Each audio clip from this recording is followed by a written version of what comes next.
What is up? And in today's episode, we are doing the Vanos. Well, not me. Someone else is going to do the Vanos for me, but I am going to definitely help.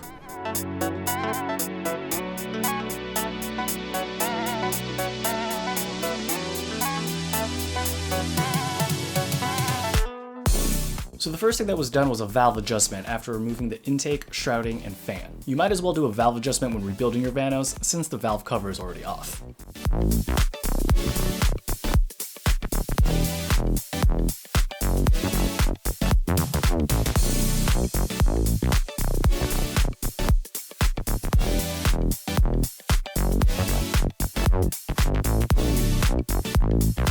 So good news was that everything under the valve cover looked pretty clean. I don't have any history of when the valve adjustments were last done on this car, but I do know that the previous owner spent a lot of money at the dealer. So it's good to see that things were pretty clean. Also, the valve adjustment only required about 7 out of 24 shims, so for the most part, the valves were pretty in spec. Now with the valve adjustment done, it's time to start tackling the Vanos unit itself.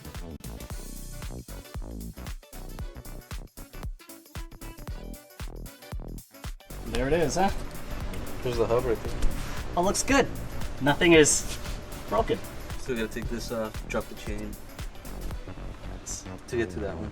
We got through the first part, which is it doesn't look like anything's loose. No. Yeah, and then the ones that usually back out are behind these valves too. Yeah. So once I take these off, we'll be able to see everything else. Luckily my tabs are alright. Yeah, that saves you like 400 bucks. Thank God. Now the actual rebuilding of the Vanos unit begins. This process involves replacing a lot of O-rings. The actual process required some patience and nuanced knowledge of the Vanos unit. You can also replace the solenoid, which is that metal-looking rectangle, at this time as well, but mine wasn't giving me any issues, so I opted to keep it. Worst case scenario, you can always replace this unit pretty easy without having to rip apart the Vanos unit if it X up in the future.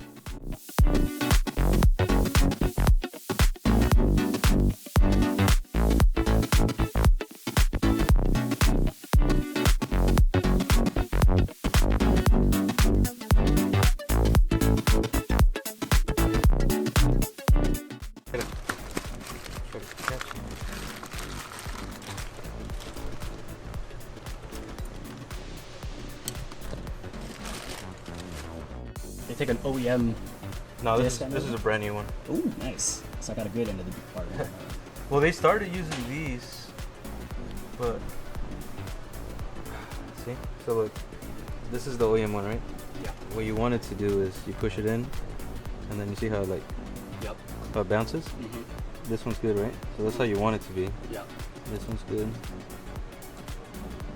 This one. All right, so current situation, not so good. I mean, it's not like bad, but It's just gonna take longer. it's gonna take a little bit longer, which, yeah, sorry for it not having to be one shot, because it's your time too, you know? But yeah, so basically the pump disc, the clearance is not right for one of the springs, and so really can't do anything. We try to sand it, but you know, obviously we can't do it too much, but we try to do a little as we can. We weren't able to get it to work, so I have to send this back to Bason, and hopefully they can send us one that'll be all good. But Billy's gonna go ahead and try and just do as much as he can right now and finish it up at another time.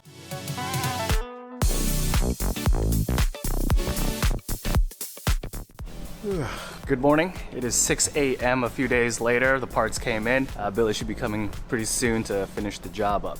So let's keep going.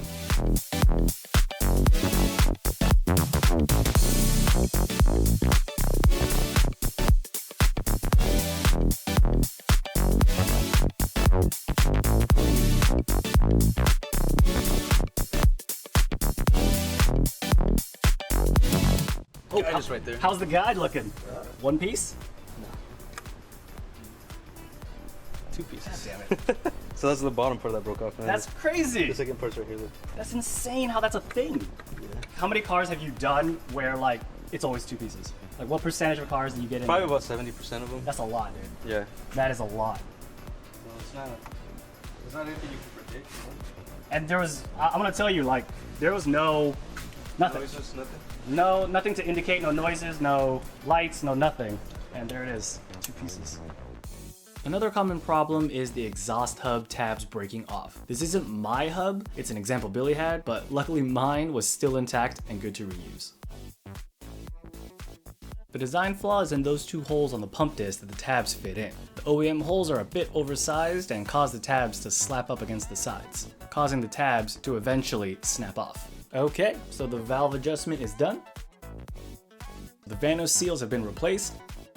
The new oil pump disc is in. And the new timing chain guide has been installed. So now it's time to put everything back together.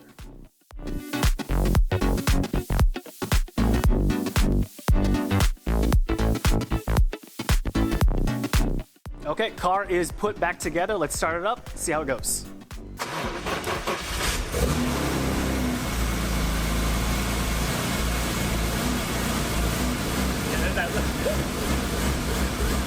Working itself out, working itself out.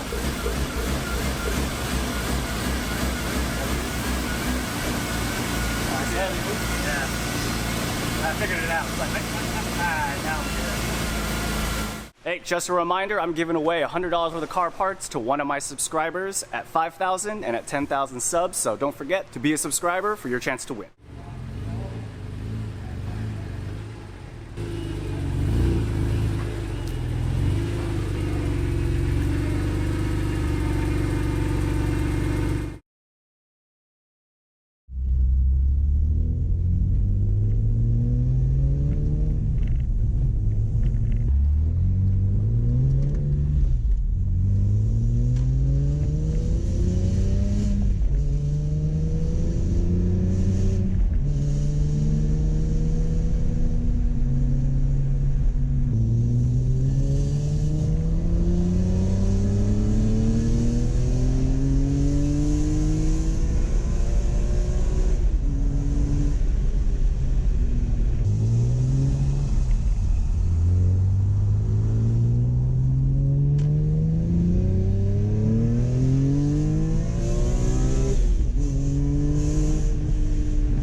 There it is. Everything runs great on the car. The car sounds amazing and runs amazing.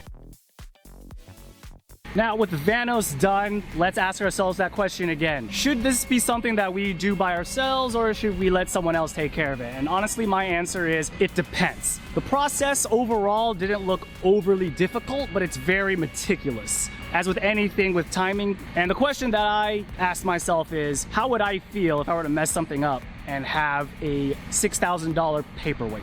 If you mess something up on like a Miata, not that bad, it's not gonna bankrupt you. But something like an M3, a little bit more expensive, the risk is a little bit higher. That is gonna be something that you need to decide for yourself. How comfortable are you with doing something like this? Big shout out to Billy. I'll leave his information in the description below if you want to contact him and you're in the OC area. But that's 2 out of 3. So the next step is rod bearings. Stick around for that. Thanks for watching. Peace.